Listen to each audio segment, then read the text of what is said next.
দর্শক, এই মুহূর্তে আপনারা দেখতে পাচ্ছেন ঢাকা মহাসড়কের ঢাকা চিটাগং মহাসড়কের সর্বশেষ অবস্থা। যান চলাচল বন্ধ, কারণ পানির স্রোতের কারণে কিন্তু এই জায়গাগুলোর পিচ সহ রাস্তার যে মাটি রয়েছে সেগুলো কিন্তু উঠে গিয়েছে, যার কারণে কোনোভাবে গাড়ি কিন্তু পাস হতে পারছে না।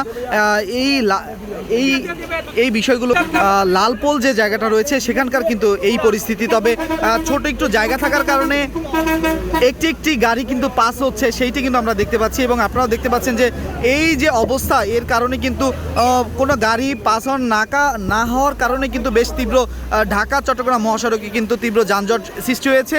এবং গতকালকে তুলনায় আজকে কিন্তু পানির যে স্রোত সেটি অনেকটা কমে এসেছে। এবং কমে আসলেও যে বারুইরহাট যে জায়গা রয়েছে সেই জায়গাগুলোতে কিন্তু এখনও বেশ প্রচুর পানির তীব্রতা কিন্তু রয়েছে, এবং যার ফলে গাড়ি চলাচল কিন্তু আরও ব্যাহত হচ্ছে। এবং আমরা দেখতে পাচ্ছি যে এই ঠিক সন্ধ্যার লগনে এখনও কিন্তু মানুষ যারা চিটাগং থেকে ঢাকা যাওয়ার চেষ্টা করছে তারা কিন্তু পায়ে হেঁটে এই জায়গাটি অতিক্রম করছে, এবং ফেনীতে গিয়ে কিন্তু তারা আবার সেই তাদের অন্য গাড়িতে করে ঢাকার মুখে যাচ্ছে। এবং এই যে রাস্তা ভাঙার কারণে কিন্তু গাড়ি কোনোভাবেই চলাচল করছে না। এবং আপনারা দেখতে পাচ্ছেন যে এখানে এক ভাই, তিনি কিন্তু ভিতরে দাঁড়িয়ে আছে, তার মানে তার কোমর সমান কিন্তু গর্ত হয়ে গিয়েছে।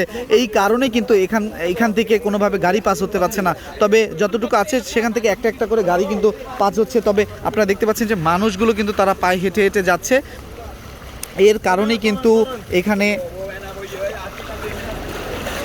এর কারণে কিন্তু যান চলাচল ব্যাহত রয়েছে ঢাকা চিটাগং মহাসড়কে, এবং এই চিত্র কিন্তু আমরা দেখছি। এবং এখানে যারা স্বেচ্ছাসেবী কাজ করছে তারা এই জায়গাগুলোতে যাতে করে কোনো ধরনের দুর্ঘটনা না ঘটে সে কারণে কিন্তু তারা নিরাপত্তার জন্য বিভিন্ন ধরনের কাজ করে যাচ্ছে। এবং আপনারা দেখতে পাচ্ছেন ঢাকা চিটাগং মহাসড়ক বন্ধ হওয়ার কারণে এই জায়গাগুলোর সর্বশেষ পরিস্থিতি এবং সর্বশেষ অবস্থা কিন্তু আপনাদের মাঝে তুলে ধরছে। এবং আপনারা দেখতে পাচ্ছেন যে এই যে ভেঙে গিয়েছে পানির স্রোতের কারণে, সে কারণে কিন্তু যান চলাচল ব্যাহত, এবং ঢাকা চট্টগ্রাম মহাসড়কের সাথে কিন্তু পুরো যান চলাচল বন্ধ রয়েছে। এই একটি বিষয় নয় দর্শক, এছাড়াও কিন্তু বারুইরহাটে কিন্তু প্রচণ্ড পানির চাপ রয়েছে, এবং সেই চাপের কারণেও কিন্তু সেদিকে গাড়ি চলাচল ব্যাহত। বারুইরহাটের কি অবস্থা? বারুইরহাটের অবস্থা খারাপ। কেন খারাপ?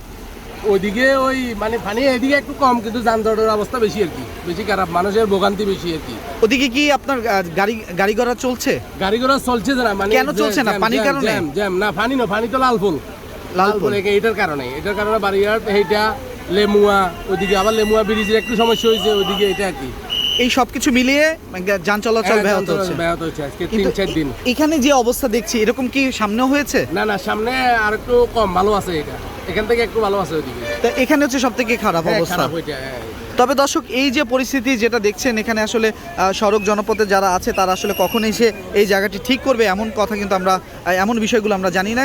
তবে এই কারণেই কিন্তু আসলে এখানে যান চলাচল ব্যাহত রয়েছে পুরো ঢাকা চট্টগ্রাম মহাসড়কের, সেই চিত্র কিন্তু আপনারা দেখছেন।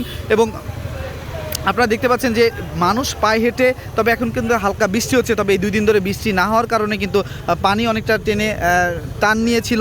এবং তবে এই পানি টানার কারণে যে পানিগুলো সামনের দিকে অগ্রসর হওয়ার কারণে ঠিক লক্ষ্মীপুর, রায়পুর, নোয়াখালী এই জায়গাগুলোতে কিন্তু আবারও বন্যা দেখা দিয়েছে, এবং সেই বন্যার কারণে অনেক মানুষ কিন্তু পানিবন্দী হয়ে রয়েছে। তবে এই চিত্র কিন্তু আপনারা দেখছেন ঢাকা টাঙ্গাইল মহাসড়কে, এবং সেখানে কিন্তু বেশ পানির চাপ কিন্তু থাকার কারণে সেখানকার রাস্তা পানিতে কিন্তু ধুয়ে গিয়েছে, এবং তার ফলে গর্ত হওয়ার কারণে গাড়ি কিন্তু চলাচল কোনোভাবে করতে পারছে না। এই চিত্র কিন্তু আপনারা দেখছেন। তবে এই জায়গাগুলোতে এখন কিন্তু প্রয়োজন, যারা পানিবন্দী হয়ে রয়েছে তাদের কিন্তু ত্রাণের প্রয়োজন, শুকনো খাবার প্রয়োজন, বিশুদ্ধ পানি, এরপরে কিন্তু চিকিৎসার জন্য বেশ প্রাথমিক যে ওষুধগুলো লাগে সেগুলো কিন্তু প্রয়োজন।